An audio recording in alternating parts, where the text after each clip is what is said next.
अब देखो अपने पास स्टूडेंट से एक ही क्वेश्चन है। इस क्वेश्चन को अपने को सॉल्व करना है। इसमें अपने को कैलकुलेट करना है data turnover ratio, data velocity, creditor turnover ratio, creditor velocity और स्टॉक टर्नओवर रेशियो और स्टॉक वेलोसिटी। अब डेटर्स दे रखे हैं 1 अप्रैल 2021 को और 31 मार्च 2022 को, यानी ये ओपनिंग और ये क्लोजिंग। तो ओपनिंग में डेटर्स है 40,000 के, क्लोजिंग डेटर्स है 50,000 के। ओपनिंग क्रेडिटर्स है 50,000 के, क्लोजिंग क्रेडिटर्स है 40,000 के। ओपनिंग स्टॉक है 30,000, क्लोजिंग स्टॉक है 50,000। इस साइड में कुछ और इन्फॉर्मेशन हैं, अदर इन्फॉर्मेशन हैं।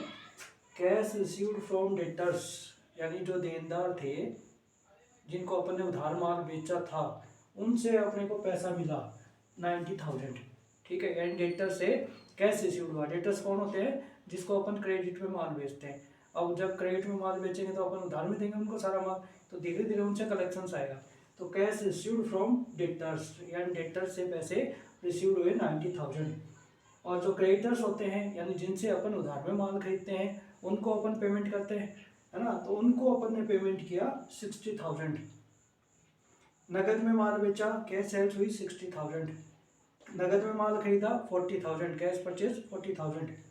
रिटर्न इनवार्ड यानी सेल्स रिटर्न, जो सेल्स किया हुआ माल वापस आ गया, वो था 10,000। एंड रिटर्न आउटवर्ड परचेज किया हुआ माल अपन ने रिटर्न किया, वो था 5,000। अब अपने को डेटर्स टर्नओवर रेशियो कैलकुलेट करना है, क्रेडिटर्स टर्नओवर रेशियो कैलकुलेट करना है और स्टॉक टर्नओवर रेशियो कैलकुलेट करना है। तो फर्स्ट अपन कैलकुलेट करते हैं डेटर्स टर्नओवर रेशियो।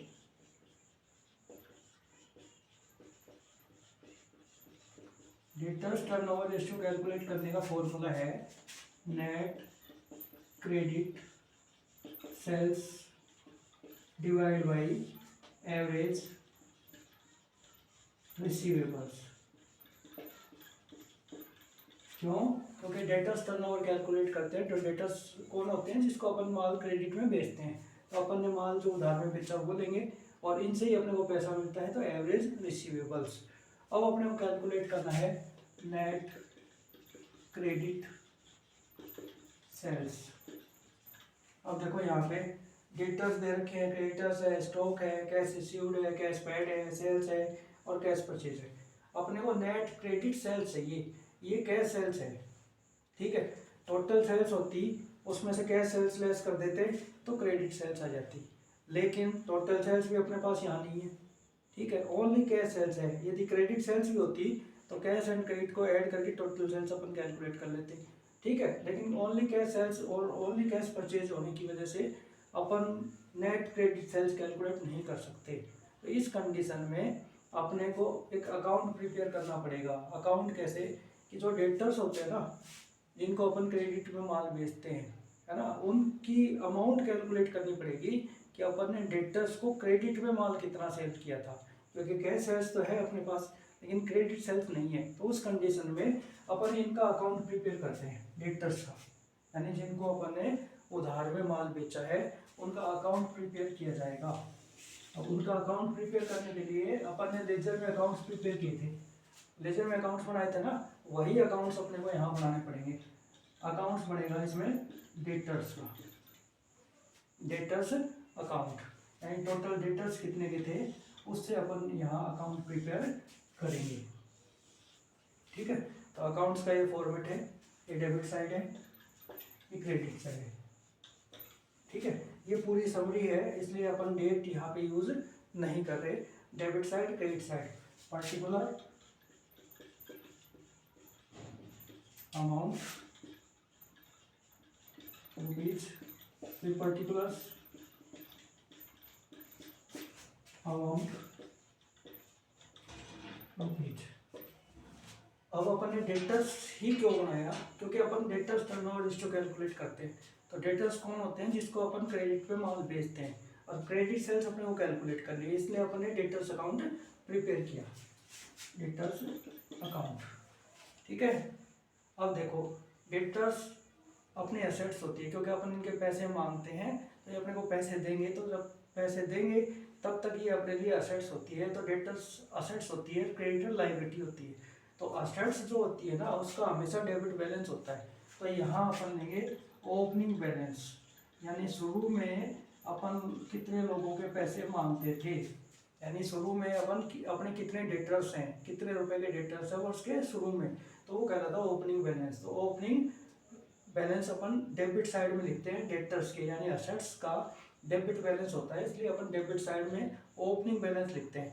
अब देखो ये डेटर्स है और ये 1/4 ये इसका ओपनिंग बैलेंस है, तो डेटर का ओपनिंग बैलेंस है 40,000, तो यहाँ लिखेंगे अपन 40,000।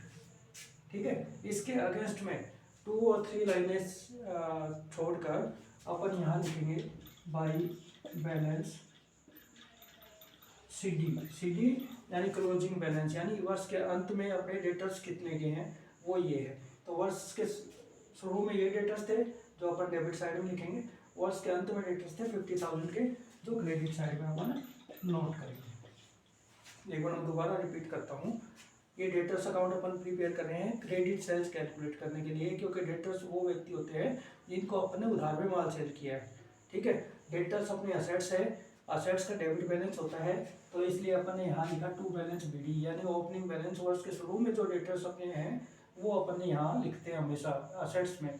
ठीक है, तो ये डेटर्स है, इसका ये ओपनिंग बैलेंस है, इसलिए अपन ने इसको डेबिट में लिखा। और क्लोजिंग बैलेंस होता है ना, इसके ऑपोजिट साइड में यानी क्रेडिट साइड में जाएगा, यहाँ पे बाई बैलेंस CD नीचे सबसे नीचे। ठीक, अब देखो डेटर्स से cash received from debtors. Suppose अपन ने एंट्रियाँ की थी कि डेटर्स को अपन मान लेते हैं मोहन, कि मोहन से पैसा मिला, यानी मोहन को अपन ने माल बेचा था उधार में, अब मोहन से कैश रिसीव्ड हुआ, तो मोहन से कैश रिसीव्ड हुआ तो अपन एंट्री क्या करते हैं, अपन एंट्री करते हैं cash account debit to Mohan. ठीक है, अब मोहन क्या है, यहाँ पे डेटर्स माना अपन ने, अज्यूम किया है कि मोहन हमारा डेटर है। मोहन कौन है, डेटर। ये किसका अकाउंट है, मोहन का अकाउंट है, क्योंकि मोहन को अपन ने डेटर माना है यहाँ पे। तो मोहन को मोहन से कैश रिसीव हुआ कितने 90,000, तो अपन ने ये एंट्री कर ली 90,000। अब ये जो मोहन है ये डेटर है अपना, और अपन अकाउंट किसका बना रहे हैं, डेटर का।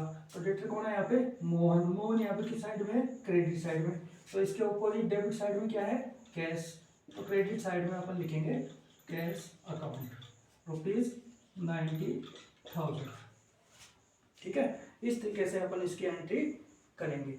उसके बाद देखो ये क्रेडिटर्स का है, इसमें नहीं आएगा, ये कैश सेल्स है। डेटर्स ओनली वो होते हैं जिसको अपन उधार में माल बेचते हैं, तो कैश सेल्स का यहाँ कोई लेना देना नहीं है, कैश परचेज का भी कुछ काम नहीं है।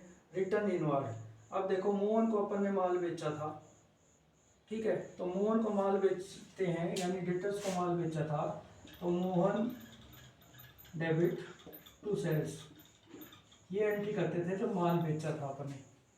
ठीक है, मोहन कौन है यहाँ पे, डेटर है, तो ये इसकी जगह अपन डेटर यूज करेंगे, debtors account debit to sales account.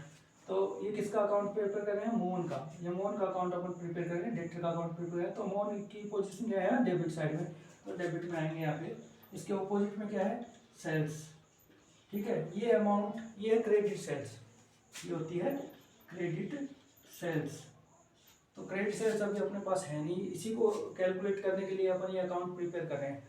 अब देखो मोहन को जब माल बेचा था तो अपन ये एंट्री की थी, अब मोहन से जब माल वापस आएगा तो अपन एंट्री करते हैं sales return account debit to Mohan, यानी डेटर। ठीक है, अब मोहन से रिटर्न इनवर्ड हुआ, यानी सेल्स रिटर्न हुआ ₹10,000। ठीक है, अब मोहन को अपन ने डेटर माना था, तो डेटर कौन है, मोहन है, तो मोहन यहाँ पे किस साइड में, क्रेडिट साइड में। ठीक है, तो यहाँ लेंगे क्रेडिट साइड, बाई यूज करेंगे। इसके ऑपोजिट में क्या है, सेल्स रिटर्न, यानी return inward, return inward rupees है इसका 10,000। ठीक है, तो देखो ये ट्रांजेक्शन थे डेटर से रिलेटेड। अब इसका टोटल करेंगे अपन, इसका भी टोटल करेंगे अपन, तो इसका टोटल होता है 1,50,000 और इसका है ओनली 40,000, तो यहाँ देंगे 1,50,000, यहाँ भी देंगे 1,50,000। और 1,50,000 40,000 लेस हुआ तो 1,10,000, ये आ गई अपनी सेल्स, यानी उधार बिक्री, यानी पूरे साल में अपन ने 1,10,000 रुपये का माल है वो क्रेडिट में बेचा था। इसको कैलकुलेट करने के लिए अपन ने डेटर्स का अकाउंट प्रिपेयर किया।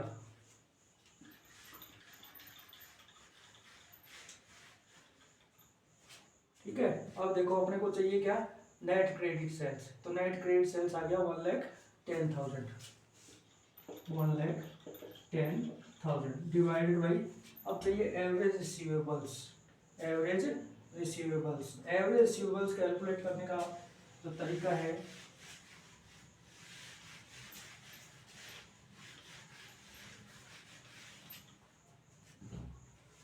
एवरेज रिसीवेबल्स, उसका फॉर्मूला है opening debtors and PR plus closing debtors and PR divided by 2। अब देखो यहाँ पे डेटर्स हैं, है ना, ये ओपनिंग है, ये क्लोजिंग है, बी आर यहाँ पे नहीं है, बिल्स रिसीवेबल नहीं है, तो इसलिए ओपनिंग डेटर्स कितने के हैं 40,000 plus closing debtors 50,000 divided by 2, तो 90,000 डिवाइडेड बाई 2 और 45,000। ठीक है, तो एवरेज रिसीवेबल आ गया 45,000। अब इसको इससे डिवाइड करेंगे, 1,10,000 डिवाइडेड बाई 45,000, 1,10,000 डिवाइडेड बाई 45,000, तो ये आएगा 2.44 टाइम्स। ठीक है, इस तरीके से अपन ये वैल्यूज कैलकुलेट करेंगे। अब अपने को कैलकुलेट करना है एवरेज कलेक्शन पीरियड या डेटर्स वेलोसिटी। कैलकुलेट करने का फॉर्मूला है 365 डेज या 12 मंथ्स या 52 weeks divided by debtor turnover ratio 2.44। इससे वैल्यू आएगी 365 डिवाइडेड बाई 2.44, तो ये वैल्यू आई 149.59 और 150 डेज। ठीक है, इस तरीके से अपन डेटर्स कलेक्शन पीरियड कैलकुलेट करेंगे या डेटर्स वेलोसिटी कैलकुलेट करेंगे।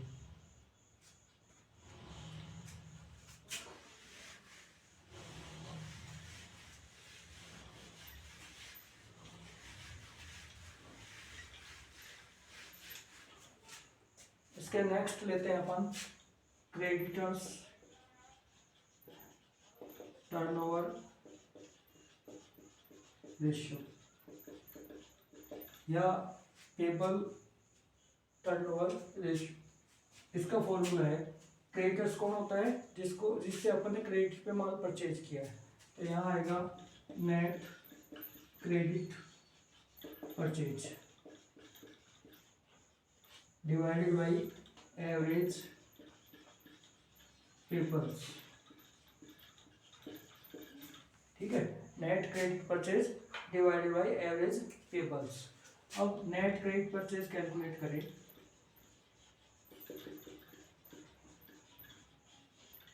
तो देखो क्रेडिट परचेज अपने को नहीं दे रखी है, अपने को सेल्स कैश परचेज दे रखी है, और कैश पेड कितने क्रेडिटर्स को अपन ने पेमेंट किया, यानी पेमेंट क्रेडिटर्स को क्यों करेंगे, क्योंकि अपन ने उनसे उधार में माल खरीदा था। अब उधार में माल कितने का खरीदा तो अपने को नहीं दे रखा है ना, इसके लिए अपन क्रेडिटर्स अकाउंट प्रिपेयर करेंगे, क्रेडिटर्स अकाउंट।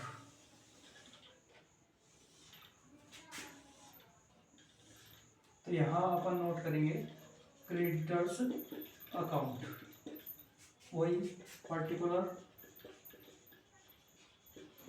अमाउंट रुपीज, फिर पर्टिकुलर्स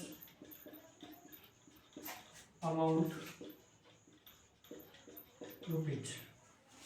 ठीक है, अब देखो किसका अकाउंट प्रिपेयर कर रहे हैं, क्रेडिटर्स का, यानी लेनदार जिससे अपन ने क्रेडिट पे माल परचेज किया है। ठीक है, तो यहाँ देखो ये क्रेडिटर्स यानी अपने कोई पैसा मांगता है, यानी अपन ने किसी से व्यापार में माल उधार में परचेज किया था तो वो अपने पैसे मांगता है, वो अपने क्रेडिटर्स है। तो क्रेडिटर्स अपनी लायबिलिटी होती है जब तक अपन उस ड्यू को पे नहीं करते। तो असेट्स का opening balance to balance sheet होता है, लायबिलिटी का जो ओपनिंग बैलेंस होता है वो क्रेडिट में होता है बाई बैलेंस बीडी। ठीक है, और क्लोजिंग बैलेंस है वो लास्ट में लिखेंगे यहाँ पे टू बैलेंस सीडी। ठीक है, तो ओपनिंग बैलेंस क्रेडिटर का है 50,000, यहाँ लेंगे अपन 50,000। क्लोजिंग बैलेंस क्रेडिटर्स का है यानी वर्ष के एंड में 40,000। ठीक है, अब देखो cash paid to creditors. Creditors अपन मान लेते हैं किसी भी व्यक्ति को, जैसे श्याम है, उससे अपन ने उधार में माल खरीदा था, तो श्याम क्या था, अपना क्रेडिटर्स था। श्याम अपना क्रेडिटर है जिससे अपन ने उधार में माल, क्रेडिट पे माल परचेज किया था। तो जब माल परचेज करते हैं, ठीक है, डेटर से क्रेडिटर से, तो अपन एंट्री करते हैं purchase account debit to creditor यानी श्याम। श्याम अपन ने अज्यूम किया है, किसको क्या है, क्रेडिटर अज्यूम किया है कि श्याम था हमारा क्रेडिटर। तो इस तरीके से अपन इसकी एंट्री करेंगे। श्याम कौन है, क्रेडिटर्स है, तो किसका अकाउंट प्रिपेयर करें अपन, क्रेडिटर्स का यानी श्याम का। श्याम यहाँ पे क्रेडिट में है इसलिए क्रेडिट साइड में आएंगे बाई परचेज। ठीक है, यानी क्रेडिटर से अपन ने कितना माल खरीदा वो यहाँ वैल्यू आएगी जो केवल उधार की, यानी क्रेडिटर कौन होता है, जिससे अपन ने उधार में माल खरीदा है, तो कितने का माल खरीदा वो वैल्यू यहाँ जाएगी। अब देखो cash paid to creditors. Creditor किसको माना अपन ने, शाम को। शाम को जब अपन पेमेंट करेंगे तो एंट्री होती है शाम डेबिट टू कैश। ठीक है, तो शाम को पे किया अपन ने रुपीज, क्रेडिटर यानी शाम को पे किया ₹60,000, तो एंट्री बनी शाम टू कैश। शाम कौन है, क्रेडिटर्स है, किसका अकाउंट प्रिपेयर कर रहे हैं अपन, क्रेडिटर का यानी शाम का। तो यहाँ पे डेबिट में है तो डेबिट साइड में आएंगे टू कैश। कितने रुपए पे किए, 60,000, तो यहाँ 60,000। अब देखो रिटर्न आउटवर्ड यानी परचेज रिटर्न। शाम से अपन ने माल खरीदा, शाम को अपन ने पे किया, शाम से अपन ने माल खरीदा था, अब शाम को अपन माल वापस कर रहे हैं तो अपन एंट्री करेंगे शाम यानी creditors account debit to purchase return. ठीक है, ये किसका अकाउंट प्रिपेयर कर रहे हैं अपन, शाम का, क्रेडिटर्स का। तो शाम यहाँ पे डेबिट है इसलिए डेबिट साइड में आएंगे। इसके अपोजिट में अपन ने लिखा परचेज रिटर्न यानी रिटर्न आउटवर्ड, तो रिटर्न आउटवर्ड ₹5,000। ठीक है, तो इस तरीके से जितने भी वैल्यूज अपने पास दी हुई थी अपन ने यहाँ एंटर्ड कर दी। अब इसका टोटल करेंगे 1,05,000। ठीक है, इस साइड का भी 1,05,000। अब जो डिफरेंस है वो है 55,000, यानी जो परचेज अपन ने क्रेडिट में किया वो था 55,000 और कैश में किया परचेज वो ये है 40,000। तो अपने को क्रेडिट परचेज की रिक्वायरमेंट थी जो अपन ने यहाँ से कैलकुलेट कर लिया। अब देखो अपना फॉर्मूला ये है,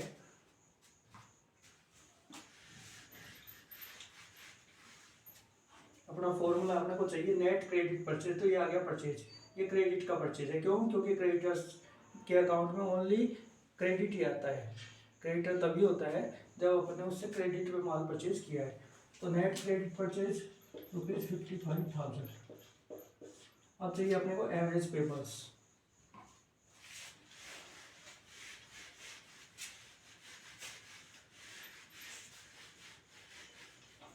एवरेज पेबल का फॉर्मूला है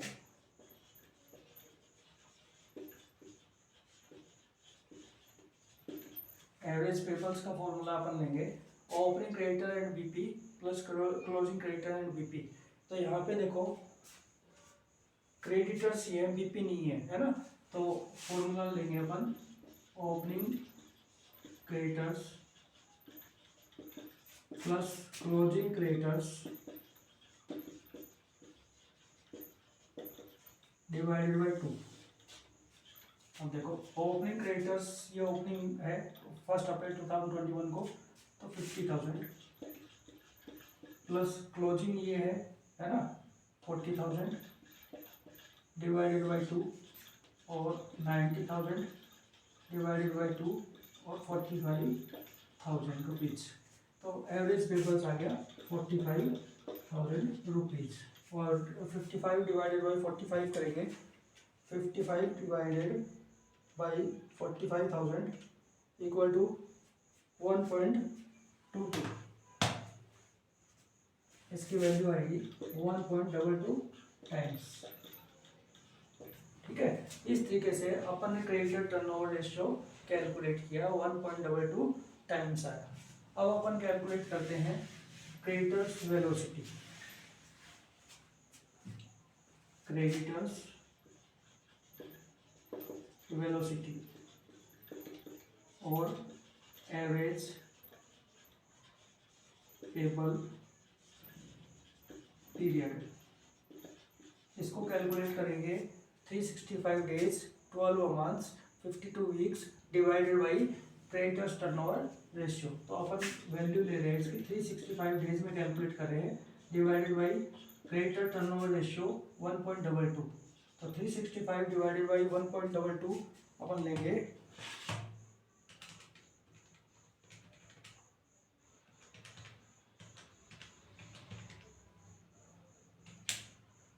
तो ये वैल्यूज आई 299.18 और 299 डेज, यानी जो पेमेंट का टाइम है वो एवरेज रूप से 299 डेज का है, यानी 299 डेज में अपन एवरेजली पेमेंट करते हैं। तो इस तरीके से अपन क्रेडिटर टर्नओवर रेशियो और क्रेडिटर वेलोसिटी की वैल्यू कैलकुलेट करते हैं।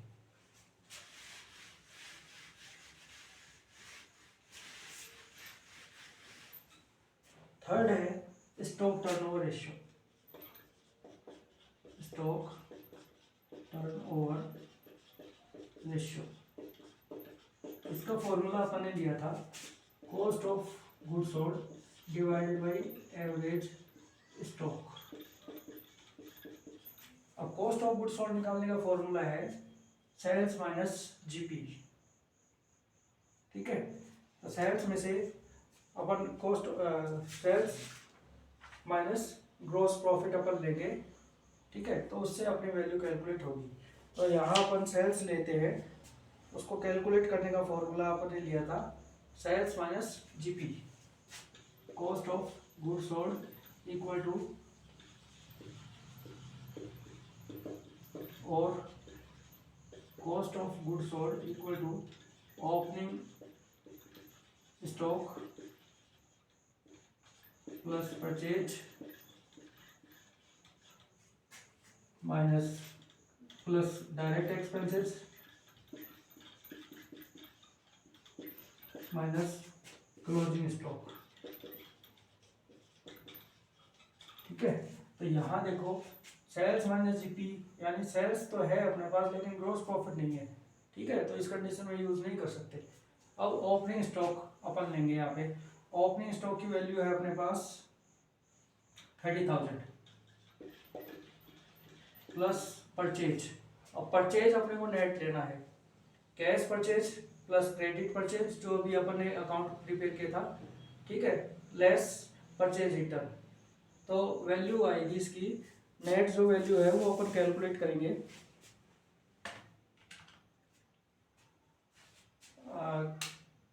परचेज में cash and credit. Cash purchase ₹40,000 and credit purchase की वैल्यू आई थी अपनी 55,000। ठीक है, प्लस डायरेक्ट एक्सपेंसेस है नहीं, माइनस क्लोजिंग स्टॉक, ये स्टॉक है क्लोजिंग स्टॉक। तो इसकी वैल्यू जो अपन लेंगे वो 30,000 प्लस 95,000 माइनस 50,000।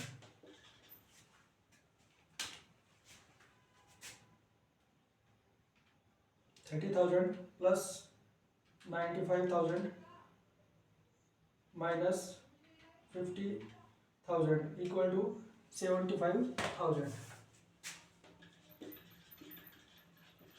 ठीक है, तो कॉस्ट ऑफ गुड्स सोल्ड की वैल्यू आएगी 75,000 rupees divided by average stock. Average stock, opening stock plus closing stock divide by 2। तो इसकी वैल्यू है, ओपनिंग स्टॉक देखो 30,000 plus closing stock 50,000 divided by 2, तो 80,000 डिवाइडेड बाई 2 और 40,000। ठीक है, तो एवरेज स्टॉक इक्वल टू 40,000। अब 75,000 डिवाइडेड बाई 40,000 करेंगे तो इसकी वैल्यू आएगी 1.88 टाइम्स। ठीक है, 1.88 टाइम्स आया स्टॉक टर्नओवर रेशियो। अब अपन कैलकुलेट करेंगे stock velocity.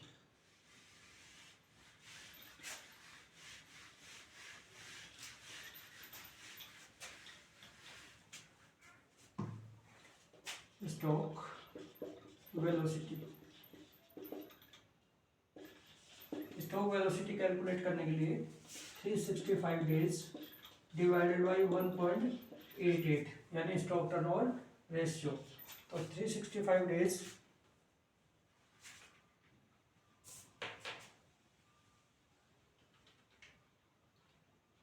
Divided by 1.88 equal to 194.415 और 194 डेज।